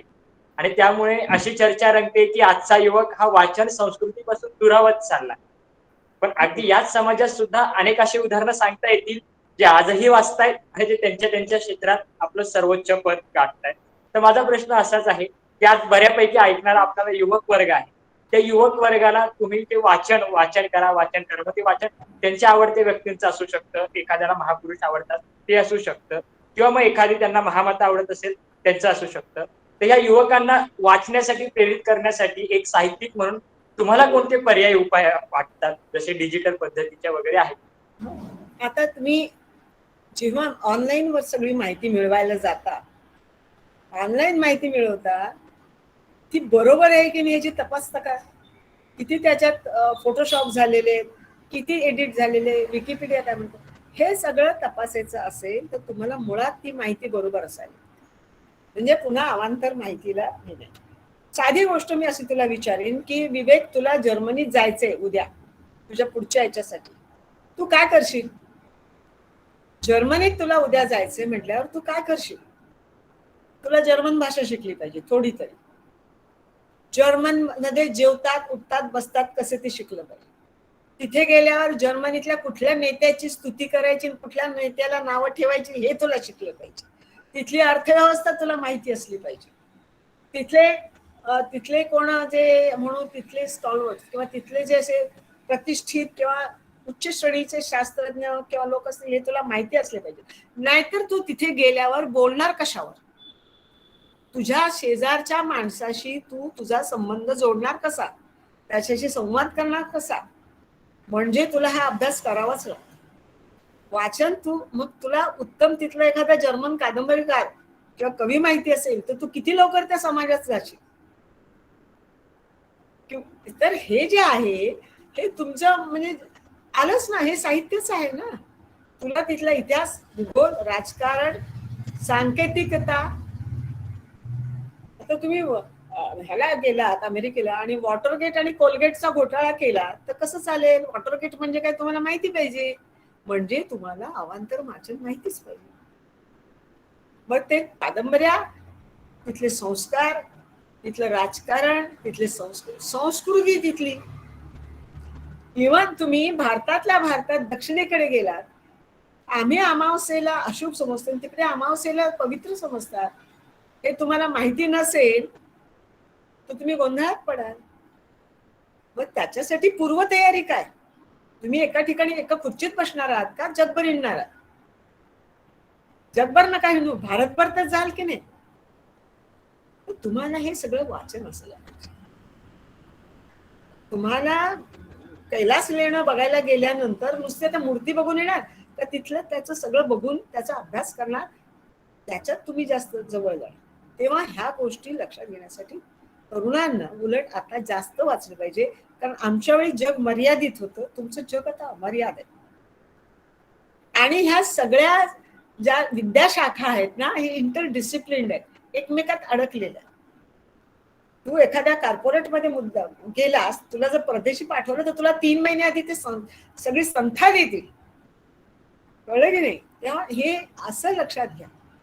तुम्ही टुरिस्ट म्हणून गेलात तरी ते फायद्याचं आहे, तुमच्या करिअरचा भाग म्हणून गेलात तरी ते फायद्याचं आहे. तेव्हा तुमचं नॉलेज, नुसतीच माहिती नाही, त्यातलं नॉलेज, ज्ञान आणि माहितीत फरक करायला शिका. ज्ञान तुमच्या सोबत येणार आहे, माहिती विसरलात तरी चालतं. खरंच मनपूर्वक धन्यवाद मॅम, फार सुंदर उत्तर दिलं. माझी विनंती आहे की माझी पुढची सहकारी तुम्हाला पुढचा प्रश्न विचारेल. मॅम, आजकाल असा ट्रेंड आहे की साहित्यिक होण्यासाठी एक विशिष्ट प्रकारचं क्षेत्रच निवडायला हवं, तर यावर तुम्हाला काय वाटतंय? आधीच काय होण्यासाठी? एक साहित्यिक होण्यासाठी एक विशिष्ट प्रकारचं क्षेत्रच निवडायला पाहिजे, असा आजकाल ट्रेंड आहे, तर त्यावर तुम्हाला काय वाटतं? असं काय नाही, जे तुम्हाला समजतं त्याच्यावर तुम्ही लिहू शकता. जे समजत नाही त्याच्यावर लिहू नका. एवढं साधं त्याचं माझ्याकडे. जे समजतंय, तुमच्या आकलनात येतंय, माहीत नसेल तर अभ्यास करून समजून घेण्याची तुमच्या मेंदूत ताकद आहे, तो कुठल्याही विषयावर तुम्ही लिहू शकता.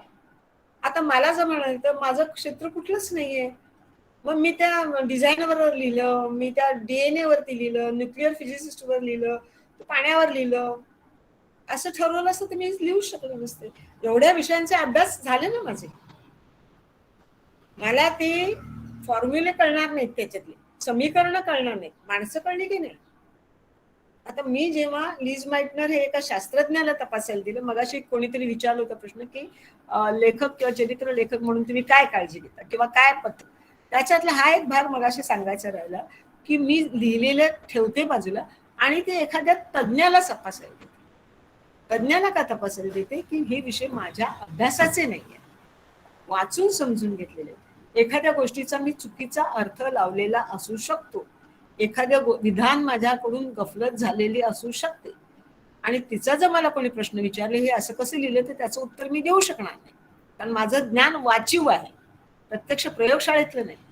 त्यामुळे मी हे पुस्तकं, मग ते रॉबिनचं डिझायनरचं असो, रोझलिनचा असो किंवा लिज माइटनर असो, नाही तर गोल्डा असो, त्या त्या क्षेत्रातल्या तज्ज्ञांकडून मी तपासून घेते बिनचूकपणा आणण्यासाठी. ही काळजी तुम्हाला त्याची सगळ्याची घ्यावी लागते. तुम्हाला अमुक एक क्षेत्र तर, म्हणजे मी जेव्हा गोल्डा लिहितो माझ्या राजकारणावरती मी लिहिणार नाही, राजकारणात भारतातल्या राजकीय व्यक्तीवर लिहिणार नाही, हा माझा अजन्म प्रण आहे. मी भारतातल्या एकाही राजकीय व्यक्तीवर मी लिहिणार नाही, कारण आपली दुसरी बाजू सांगण्याची आपल्याकडे हिंमतच नाही, लगेच लोक उठतील. त्याच्यामुळे मी त्या बाजूलाच जात नाही. हे मी पथ्य माझ्या पुरतं लिहिलं, पण मी गोल्डावर लिहिलं कारण हे जाब विचारणारे मला कळत होते. त्याच्यासाठी मी प्रामाणिक प्रयत्न केले, 2 वर्ष अभ्यास केला लिहिलं. पण असं तुम्ही तुम्हाला आवडत असेल तो विषय निवडा. एखाद्या संगीताची एखादा प्रेमी, तुम्हाला समजतो संगीताची आवड, तर तू संगीतावर लिहावस. मला नाही संगीतावर लिहिता. मी भीमसेन जोशी वाचेन, भीमसेन जोशी ऐकेन, पण भीमसेन जोशीवर लिहायची माझी प्राज्ञा नाही, माझी हिंमत नाही, कारण संगीत हा विषय माझ्या समजून घेण्याचा आहे, तो मला ती समज घ्यायला वेळही नाही, आणि आता ते गेलं वय माझं. त्याच्यामुळे हे तुमच्या स्वतःची जी प्रवृत्ती आहे, तुमचा जो कल आहे, तुमची जी ऍप्टिट्यूड आहे, त्याला जोडून तुम्ही लिखाण करा, म्हणजे आपोआप त्याच्यात तुमच्या आवडीचं.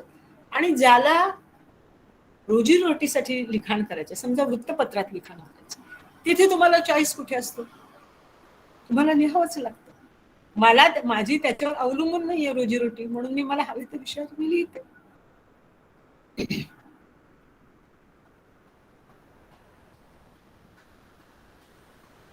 ठीक आहे मॅम, थँक्यू.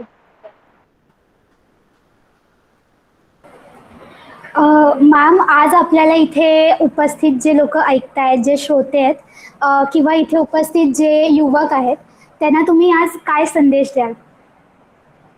आणि बाबा, संदेश देण्या इतकी मी मोठी नाहीये, ना राजकारणी आहे, ना समाजकारणी आहे, ना कार्यकर्ती आहे. मी स्क्रीन स्टार सुद्धा नाहीये. आज तुमच्या समोर स्क्रीनवर आहे, ती केवळ माझ्या लिखाणात. मी म्हणेन भरपूर वाचा. तुमचं वाचलेलं कधीही वाया जाणार नाही. तुम्हाला तुम्ही काय होतं मी सांगते तुम्हाला, अरे तुमच्या कानात गोष्ट सांगते. मी मॅट्रिकला बसले तेव्हा मला सर्व विषयात भरपूर मार्क होते, डिस्टिंक्शन. इतिहास, भूगोल, नागरिक शास्त्रात फक्त 45 मार्क होते, आणि माझा तो डिस्टिंक्शन खाली आला, कारण मला ते इतिहास भूगोल आवडायचा नाही. पण आज सर्वात जास्त मी इतिहास भूगोल वाचते, कारण जे परीक्षेचं दडपण होतं माझ्यावर, त्या सणावळ्या ज्या होत्या त्या मला आवडत नव्हती, पण तीच आज मी इतिहास जास्त वाचते. तेव्हा तुम्हाला जे आवडेल, ज्याचा अभ्यास करायला आवडेल, हेच लिहिणं महत्वाचं आहे. त्याच्यामुळे तुम्हाला ज्या गोष्टी आवडतात त्याचा अभ्यास करा, वाचा, समजून घ्या. तुम्हाला कादंबरी लिहायची असली तरी तुम्ही मग अशी चुकीचे संदर्भ देणार नाही. तुम्ही ते व्यवस्थित अभ्यास केलेला असला तर तुमचे संदर्भ सुद्धा तितके चांगले असतील, लोकांना चपकल वाटतील, पटतील. ते योगाने वाचावं, भरपूर वाचावं.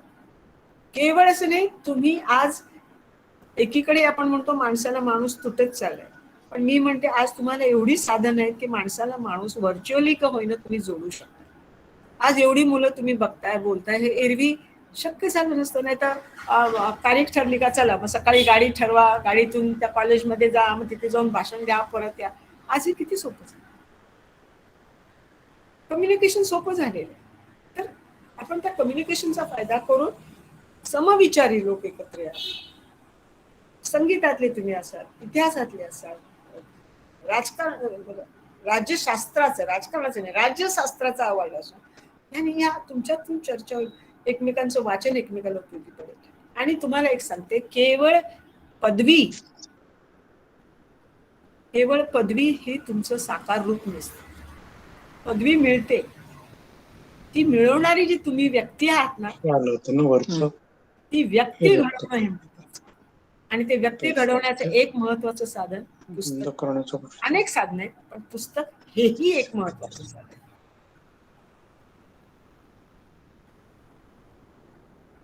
विवेक, संपले का? हो मॅम, खरंच धन्यवाद मॅम. हा प्रश्न विद्यार्थ्यांच्या दृष्टीने शेवटचा होता. बरं. अर्थात तुम्ही ज्यांच्यामुळे आमच्या मार्फत संवाद साधू शकला. अर्थात आमच्या अशी विनंती आहे, मेघना मॅमने एखादा प्रश्न विचारावा. बरं. आणि मला ऐकणाऱ्यांना विनंती आहे की प्रत्येकाला ऑडिओ चालू करता येणार नाही असं आम्हालाही वाटतं, म्हणून तुम्ही चॅट बॉक्स मध्ये प्रश्न टाकू शकता. मी मॅम साठी तो वाचून दाखवेल. तुम्हाला एखादा प्रश्न जर सांगायचा असेल. अनेक शिक्षक ऐकतायत, अनेक विद्यार्थी ऐकतायत, अनेक महाविद्यालयांमधून ऐकतायत. त्यांना ही विनंती आहे की तुम्ही चॅट बॉक्स मध्ये प्रश्न टाकू शकता आणि त्यानंतर मेघना मॅम आपला प्रश्न. मेघना मॅम, तुम्ही प्रश्न विचारा आता.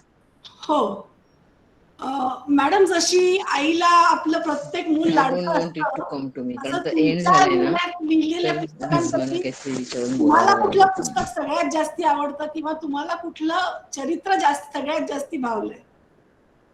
मॅडम, असं आहे की मला हे कोणी लिहा म्हणून सांगितलेलं, ऑफर दिलेली, कमिशन केलेली पुस्तकं, ती पुस्तकं लिहिण्यावरती माझा चरितार्थ नाही, माझी आवड म्हणून. मला असे अनेक वेळा अनेक विषय सुचत असतात वाचता वाचता, पण मी प्रत्येकावर लिहिते असं नाही. पण जेव्हा मी लिहिते त्या 2-2-2.5 वर्ष मी त्या चरित्र नायकाच्या सहवासात असते. त्याचा इतिहास, भूगोल, त्याचं संस्कृती, त्याचं धर्म, जे काही असेल त्या आजूबाजूचं वातावरण, सगळी परिस्थिती, आर्थिक परिस्थिती, ही सगळं मी बघत असते, वाचत असते. त्याच्यामुळे त्या व्यक्तीच्या प्रेमात पडल्याखेरीज मी लिहू शकत नाही, कारण माझ्यावर हे कंपल्शन नाही लिहायचं, हे लिहिलंच तू पाहिजे असं नाहीये. मग त्या व्यक्तीच्या प्रेमात, म्हणजे हे माझं पुन्हा सब्जेक्टिव्ह आहे. तुम्हाला सब्जेक्टिव्ह आणि ऑब्जेक्टिव्ह तुमच्या साहित्यात असेल, हे सब्जेक्टिव्ह आहे. मला आवडली ती व्यक्ती तरच मी लिहिते. न आवडणाऱ्या व्यक्तीवर लिहिण्याची माझ्यावर जबरदस्ती नाही. त्याच्यामुळे मी जेव्हा एखादा विषय हातात घेते तेव्हा पूर्ण प्रेमाने, पूर्ण त्याच्यावरती अभ्यास करून मगच मी लिहिते. मला आता तसं त्यातल्या त्यात सांगायचं झालं तर सगळ्यात त्रास मला दिला तो खानखोजे या चरित्रात. कारण खानखोजेंच्या वरती कुठेही काहीही माहिती उपलब्ध नाहीये, आणि नुसत्या खानखोजेवरती मी 2.5 तास बोलू शकते, एवढं संशोधन मी त्यावर केलेलं. काय त्याची माहिती ना इंटरनेटवर आहे, ना कुठे पुस्तकं आहेत, ना कुठे त्यांना बघणाऱ्या व्यक्ती हयात आहेत. अशा वेळेला मी Mumbai archives, Delhi archives, Calcutta archives, पुण्याच्या इतक्या ठिकाणी हिंडून मी जो सांगून खोट वाटेल पण 92 ते 96 मी त्यांचा शोध घेतो. आता हे तुम्ही प्रेम म्हणा का, मला हे समजलंच पाहिजे ही जिद्द म्हणा, कारण ही व्यक्ती आहे कोण की आम्हाला मग हा आमचा सिस्टीमचा दोष आहे की आम्ही अशा व्यक्ती विसरतो. त्याचं परिमार्जन म्हणून मी ते चरित्र लिहिलं की किमान एक व्यक्ती तरी मी अशी जगापुढे ठेवेन. आणि आज तुम्हाला वेबसाईट तयार करायची झाली तर माझ्या पुस्तकावरूनच तुम्हाला करावी लागेल, इतकीच तेवढीच माहिती आहे तिथे खानखोजेंच्या विषयी. हे एक वेगळं चरित्र म्हणून म्हणा. आवडीचे तर सगळेच आहेत, नाही तर मला काही कोणी सांगायची गरज नव्हती की तू लिही म्हणून.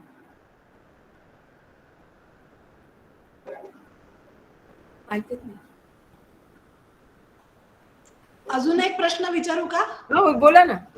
आता नवीन तुमचं काही प्रकाशित होणार आहे किंवा तुम्ही सध्या काही लिहिताय?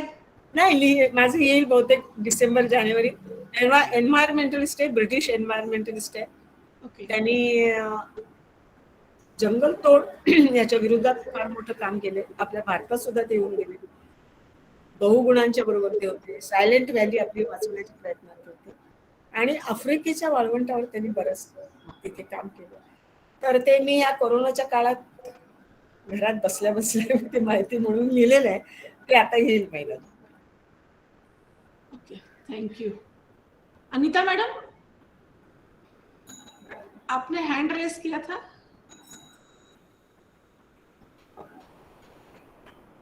Yes, actually I wanted to know whether she has met after writing a book on someone, met the person and then found some difference in the whatever characterization she had done.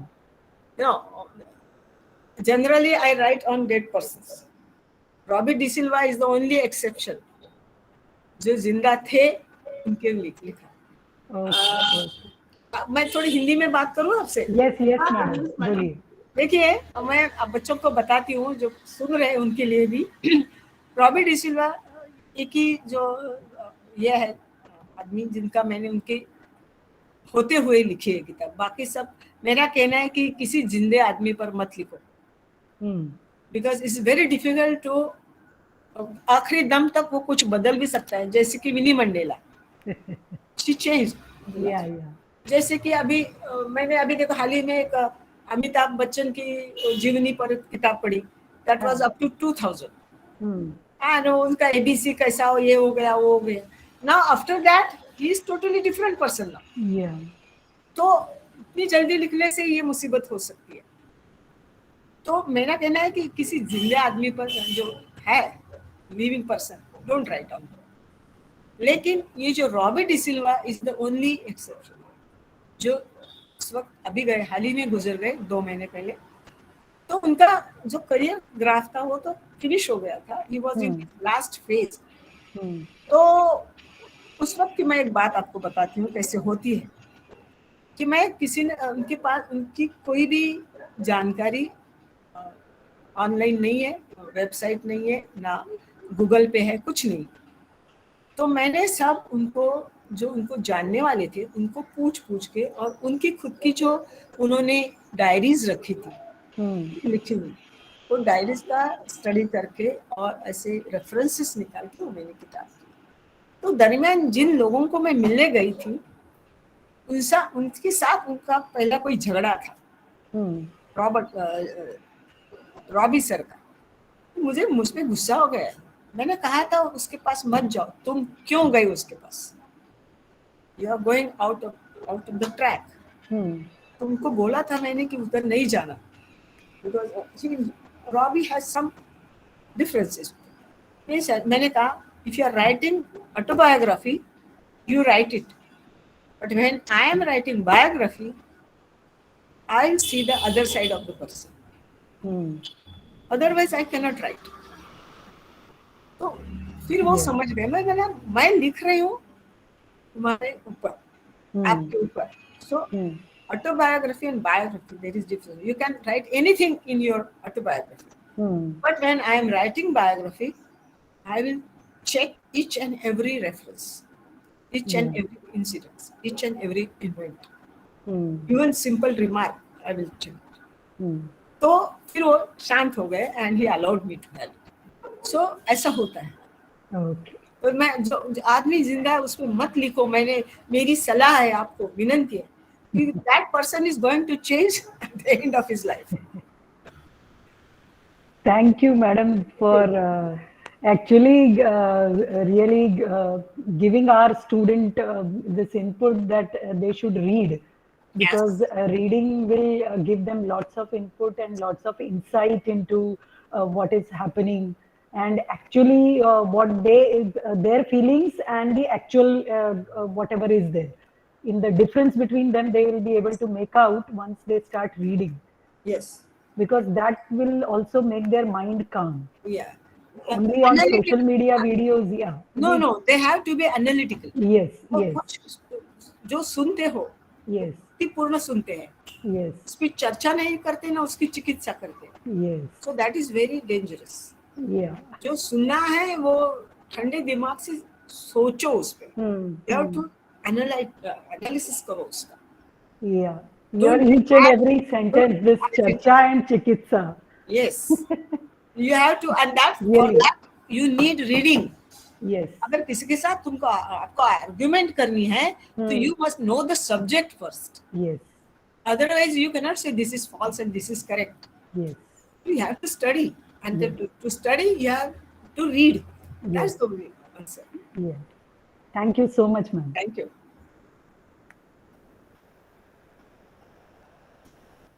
Thank you ma'am. Thank you Anita ma'am. Ma'am काही प्रश्न आपल्याला श्रोत्यांनी chat box मध्ये विचारले होते. त्याचे काही प्रश्न आहेत त्यांची उत्तर तुम्ही आधीच दिलेली आहेत, पण मी वाचन म्हणून अतुल ठाकूर यांनी जे 2 प्रश्न विचारले मी ते तुमच्या समोर ठेवतो, जर तुम्ही त्याचं थोडक्यात उत्तर द्यावं. पहिला प्रश्न त्याने असा विचारला होता की चरित्र लेखन करताना स्वतःची मतं आणि पूर्वग्रह बाजूला ठेवण्याची कसरत तुम्हाला करावी लागते का? आणि कारण ही अत्यंत कठीण गोष्ट आहे असं त्याला वाटतंय. त्यामुळे तुम्ही ती कशी करता याबद्दल त्याला ऐकायचंय. आणि दुसरा प्रश्न मी लगेच घेतो त्याचा, की थोर पुरुषांची चरित्र लिहिताना त्यांनी भोगलेली दुःख आपल्याला सहवेदनेने सहन करावी लागतात, त्याने तुम्हालाही त्रास होतो का, असं त्याने तो प्रश्न विचारला. थोडस दुसऱ्या प्रश्नाचं पहिलं उत्तर आधी देते. हो हो की चालेल. तुम्ही त्या माणसाच्या सहवासात असल्यामुळे तुम्ही जर संवेदनक्षम असाल, संवेदनशील असाल तर नक्कीच त्रास होतो.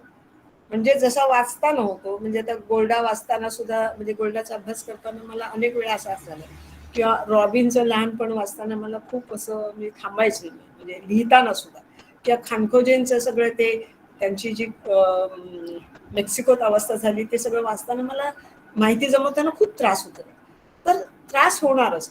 तर पण ह्याच्या वेळेस तुम्हाला जसा प्रश्न विचारला तुझा, की स्वला बाजूला ठेवायला शिका, अलिप्तता थोडीशी असावी.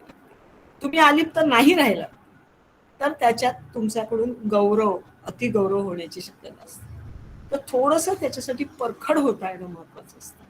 आणि पुन्हा मी तुम्हाला त्याच ह्याच्यावर आणेन, तुम्ही जर भरपूर वाचत असाल तर व्यक्ती असतात कशा, घडतात कशा, त्यांची मानसिकता काय असते याचा आपोआप एक प्रकारचा अभ्यास होत जातो. आणि त्याच्यामुळे मी मगाशी तसं म्हटलं की पुस्तक हातात घेतल्यावर कळतं, वस्तू हातात घेतल्यावर तुम्ही पारखता, साडी हातात घेतल्यावर पोट बघता. तसं सुद्धा हळूहळू तुम्हाला तुमच्या वाचनातून, हे माझ्या बाबतीतलं आहे, मी याचं सामान्यीकरण करत नाही, सर्वसाधारण म्हणून माणसं पण ओळखायला तुम्ही शिकता. हा खरं किती बोलतोय, खोटं किती बोलतोय, पडाचढा की किती सांगतो हे सुद्धा तुम्हाला समजायला. त्याच्यामुळे हा एक भाग आहे माणसं, त्याच्यावर सहप्रवास असतो. म्हणजे मी जेव्हा गोल्डाची शेवटची ओळ लिहिली, अलीकडचं ते पुस्तक असल्यामुळे तुम्हाला सांगते, शेवटची ओळ लिहिली तेव्हा मीच एकदम स्तब्ध झाले, आता गोल्डा कोण होईल. हे वाक्य लिहिल्यावर मीच एकदम गप्प झाले, कारण तो एक शॉक मला याला होता सगळं लिहिताना. असं होतं त्याच्यात. पण त्याला तुमच्यावर, हिंदी ज्याला म्हणतो ना हावी होऊ देणं, त्याने तुमच्यावरती वजन टाकणं एवढं होऊ द्यायचं नसतं. त्याच्यासाठी तुम्हाला तटस्थता थोडी हवी लागते. म्हणून घाई न करता सगळं शांतपणे वाचत पचवत लिहावं. आधीचा प्रश्न काय होता तुझा, पहिला प्रश्न काय होता? खरंच मनपूर्वक धन्यवाद मॅम. मला वाटतं की आपल्या श्रोत्याला आधीचा प्रश्न काय होता, मी दुसऱ्या प्रश्नाचं उत्तर दिलं. आधीचा प्रश्न मॅम पहिला प्रश्न होता की चरित्र लेखन करताना स्वतःची मतं आणि पूर्वग्रह बाजूला ठेवण्याची कसरत आपल्याला नेहमीच करावी लागते असं तो म्हणतोय, आणि हे अत्यंत कठीण काम आहे, मग ते तुम्ही कसं मॅनेज केलंय असा तो प्रश्न. ह्याच्यात एक काय होतंय की मी आधी ठरवते अमुक एक विषय लिहायचा आणि मग लिहिते, असं नाही होत. म्हणजे आता आपल्याला हे चरित्र लिहायचं बरं का, असं करून मी नाही लिहित. मला वाचता वाचता जर ती व्यक्ती आवडत गेली, किंवा तिचं वैशिष्ट्य जाणवलं, की तिचं महात्म्य जाणवलं, वेगळेपण जाणवलं, तरच मी लिहिणार. आणि मग काय असतं की प्रत्येक माणसात काही ना काही दोष असतातच. आता कारभार हे चरित्र मी जे लिहिलं ते लहान मुलांसाठी लिहिलं होतं, ते थोडं बाजूला ठेवूया. आता मी तसं चरित्र लिहू शकणार नाही, ते केवळ लहान मुलांसाठी लिहिलं. पण आता गोल्डाचं तुम्ही बघितलं असेल, गोल्डात मी तिचे दोष दाखवले की नाही. जरी तिचं कर्तृत्व मोठं होतं तरी मी ती हुकुमशहा शेवटी कशी झाली, किंवा तिने तिच्या काय होतं त्याच्यातले दोष दाखवले. प्रश्न असा येतो की ते पूर्वग्रह होते माझे, पण मला माहीतच नव्हती. वाचल्यानंतरच ती कळली मला. आणि माझ्या तरुणपणी, म्हणजे 70च्या दशकात मी जेव्हा गोल्डाचं ऐकत होते, तेव्हा आमच्या याच्यात वर्तमानपत्रात येणाऱ्या बातम्या, तेव्हा एवढंच होतं की एक ती राजकारणी आहे, इस्रायलचे पंतप्रधान आहे, अशी धडाडीची आहे वगैरे. आता हे सगळं तुम्ही जेव्हा अभ्यास करता तर तुमची मॅच्युरिटी किंवा तुमच्यातलं येणारं शहाणपण हेच आहे की तुम्ही वाहवत जायचं नसतं. तुम्ही सगळं, मी जे मगाशी परत परत सांगितलं की तुम्ही लिहिल्यावर ते ठेवा, पचवा, म्हणजे आपोआप वाहवत जाणं बाजूला पडतं. दोष दाखवायचे असतात. जर त्याचं काम मोठं असेल, मी हिटलरवरचं लिहिणार नाही कारण त्याचे दोष मोठे आणि त्याच्यात मला पडायचं. पण एखादी व्यक्ती आपण लिहितो, आता जसं गोल्डाचं लिहिलं किंवा रॉबी डिसिल्वा, यांचं काम मोठं, दोष नगण्य, मग ते दोष तुम्ही थोड्याशा काय म्हणू, हलक्या फुलक्या नर्म विनोदाने दाखवू शकता. ते लपवायची गरज नसते. त्याने कमीपणा येणार असेल तर तुम्हाला तसं चरित्रच लिहायचं नाही कोणाचं. मी कोणाची चरित्र लिहिते की ज्यांनी काही समाजाचं चौकट बदलली, समाजाच्या प्रगतीसाठी काही वेगळा मार्ग निवडलाय, ज्यांनी काही आउट ऑफ द बॉक्स जाऊन काम केलंय किंवा ज्यांनी काही मूलभूत काम केलंय अशांच मी लिहिणार. आता लीज मॅटनर मध्ये काही दोष असतील, मी कशाला शोधू? तुम्ही त्याच्यावर अभ्यास. माझी पूर्ण नाहीच चरित्र, एक आणखी अंडरलाईन करा, परिपूर्ण चरित्र माझी नाहीत. माझी चरित्र ही त्या व्यक्तीचा परिचय करून देणार. आणि जेव्हा तुझा परिचय करून देतो, हा भामटाय बरं का, ह्याच्याशी ओळख करू नका असं आपण सांगतो का कोणाचा परिचय करून देताना? आपण त्याचं कौतुकच करतो. एखाद्या व्यक्तीचा परिचय करून देताना आपण काय सांगायचं आणि काय नाही याचं भान ठेवतोच की नाही. तशी माझी पुस्तकं ही परिचयात्मक आहे. गोल्डावरती तुम्ही आणखीन 500 पानाचं वेगळं पुस्तक लिहू शकाल. लीज माइटनर जेव्हा मी एका संशोधकाकडे तपासायला दिलं तेव्हा तो म्हणाला, बाई तू लिहिलंस हे चरित्र वेगळं आहे, मी लिहिलं असतं ना ते वेगळंच लिहिलं असतं, मी तिचं समीकरणच मांडत बसलो असतो, तू ती समीकरणं बाजूला ठेवलीस आणि तू फक्त तिचं चरित्र सांगितलंस. तर हा प्रत्येकाचा दृष्टिकोन. तेव्हा मी ज्याच्या प्रेमात पडते ती काहीतरी अलौकिक असते व्यक्ती म्हणूनच लिहिते. त्याच्यामुळे तुम्ही म्हणता ते बरोबर आहे, ज्याला प्रोफेशनल रायटर व्हायचंय त्यांनी तसे विषय निवडावे. मी प्रोफेशनल रायटर नाहीये, मी हौशी आहे आणि त्याचं माझ्यावर बंधन नाहीये काय लिहावं आणि काय नाही लिहावं. म्हटलं असेल उत्तर असं मला वाटतं. अगदी अगदी. हो नक्कीच मॅम. धन्यवाद मॅम. एक शेवटचा प्रश्न, अर्थात हा शेवटचा प्रश्न असेल आणि तो शेवटच्या प्रश्नाला तुम्ही थोडंसं उत्तर दिलं आधी, पण तरी नुपूर शिरवाडकरने हा प्रश्न विचारलाय. ती म्हणते 90व्या काळात म्हणजे 90व्या शतकात तुम्ही शिक्षण घेतलंय. म्हणायचंय 1960s म्हणायचंय तिला बहुतेक. हो हो हो हो. त्या काळात तुम्ही हे शिक्षण घेतलंय त्यावरची परिस्थिती फार वेगळी होती मॅम. त्यावेळेला स्त्री पुरुष समानता ही जी आता सध्या आपण पाहतोय ती नव्हती. तर ती म्हणते शिक्षण घेताना तुमच्या आयुष्यात कोणती आव्हानं आले, तिला थोडक्यात माहिती दिली तर नक्कीच आवडेल. म्हणजे मी म्हटलं तसं आमची मॅट्रिक 11वी पर्यंत मी ग्रामीण भागातच शिकवत होते. मग मी पुण्यात फर्ग्युसनला आल्यावर विजेचं बटन आणि पंखा हे तेव्हा कळले मला.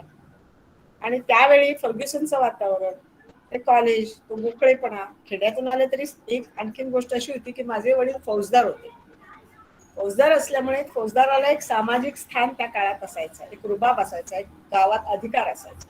त्यामुळे दमून राहणं, संकोचणं किंवा मी कसं करू, मी बाई असले व्यवहार माझ्या बाबतीत घडले नाही. मी आणि माझी बहीण या दृष्टीने मोकळ्या आणि ज्याच्या घरात अधिकार आहे अशा व्यक्तीच्या घरात आम्ही वाढल्यामुळे बेसिकली आम्हाला दबून राहणं माहित नाही कुठे.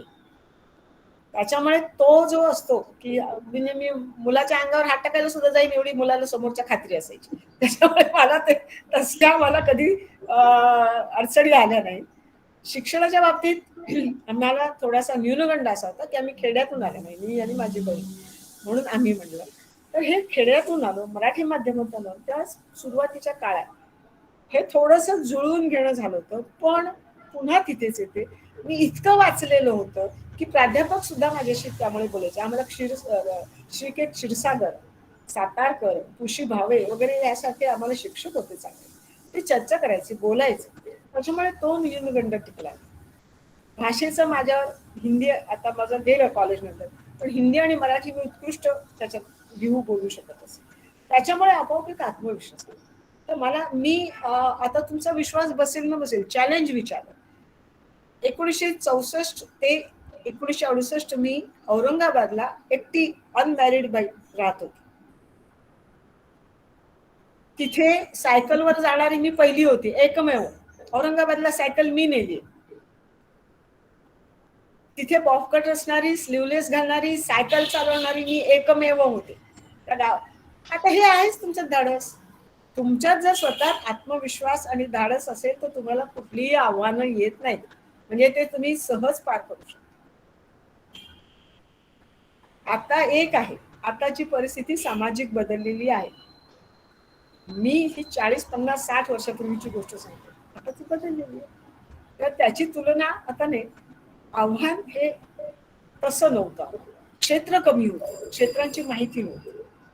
आता तुम्हाला क्षेत्र खूप आहे, त्याची माहिती उपलब्ध आहे आणि सुदैवाने तुमचे पालक आता तुम्हाला मोकळीक देतात, तेव्हा त्याचा लाभ तुम्ही घ्यावा. म्हणजे आपण त्रैराशिक शाळेतलं असतं ना, तर जुन्या काळातली बाई इथे पोहोचू शकते, तर नव्या काळातल्या बाईंनी कुठे पोहोचलं पाहिजे असं त्रैराशिक मांडा आणि तुम्ही कुठे जायचं ते ठरवा.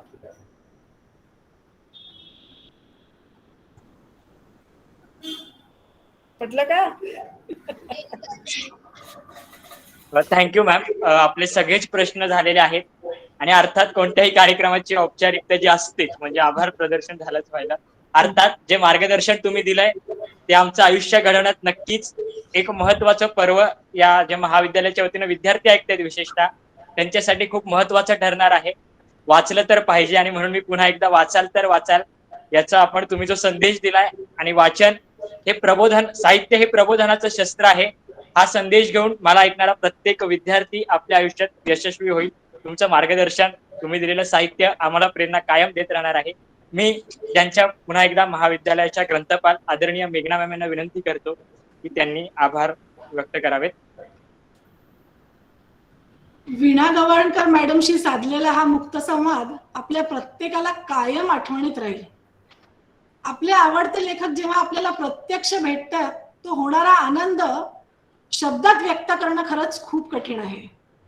विवेकानंद कला विद्या वाणिज्य आणि महाविद्यालयाच्या वतीने मी ग्रंथपाल मेघना संजीवा आपल्या पाहुण्या वीणा गवाणकर मॅडमचे आभार मानते.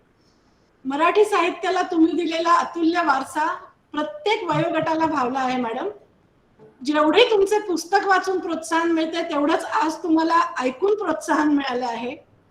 वारंवार तुम्ही एक संदेश दिला आहे, वाचा वाचा, सखोल अभ्यास करा. हा विद्यार्थ्यांसाठी खूप मोठा संदेश आहे.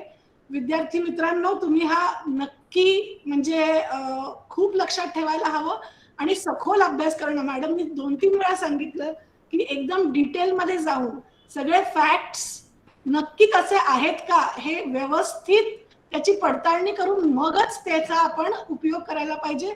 आणि हे आजच्या सोशल मीडिया आणि इंटरनेटच्या काळात तर फारच आवश्यक आहे. मॅडम, तुमच्या प्रत्येक पुस्तकातनं जिद्द, ध्येय, ध्यास, कठीण प्रसंगातला लढा देणं, मूलभूत काम करून बदल घडवणं, हे सगळे संदेश मुलांपर्यंत पुस्तकं तर पोचवतच होते आणि आज तुमच्या ह्या संवादानंतर ते अजून जास्त प्रमाणात मुलांच्या मनावर त्याचा नक्कीच चांगला परिणाम होईल असं मला खात्रीने वाटतं. तुम्ही आमच्याशी हा संवाद साधलात, आम्हाला वेळ दिलात त्याबद्दल खूप खूप धन्यवाद. आमच्या प्राचार्य आणि ग्रंथालय समितीचे सदस्य आम्हाला कायम प्रोत्साहन देतात, कायम मार्गदर्शन करतात. त्यांच्या या प्रोत्साहनामुळेच आज हा कार्यक्रम आम्ही करू शकलो.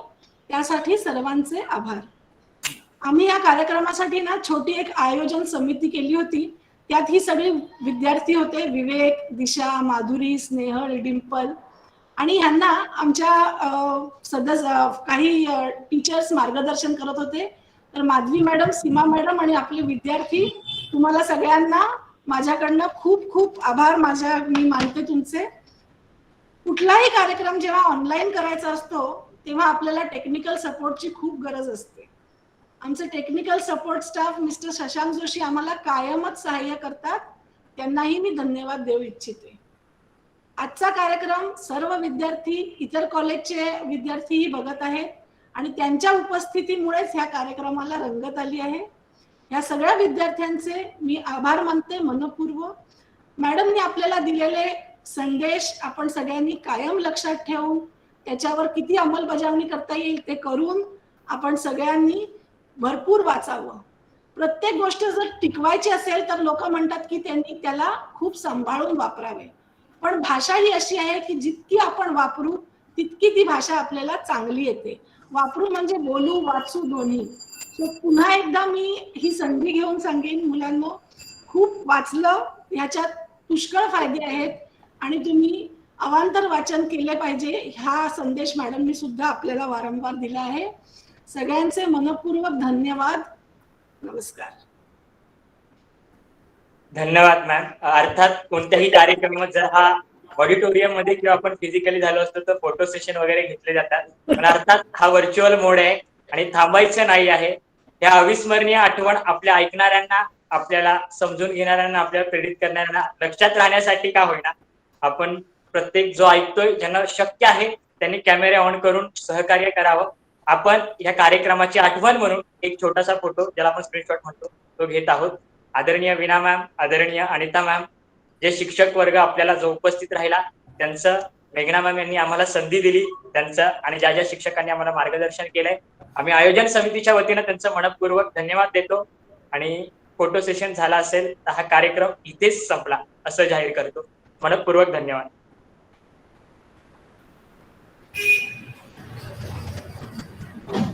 नमस्कार madam, thank you very much. Thank you. आणि मी तुमच्याशी I will be in touch with you. Okay, thank you. Thank you madam.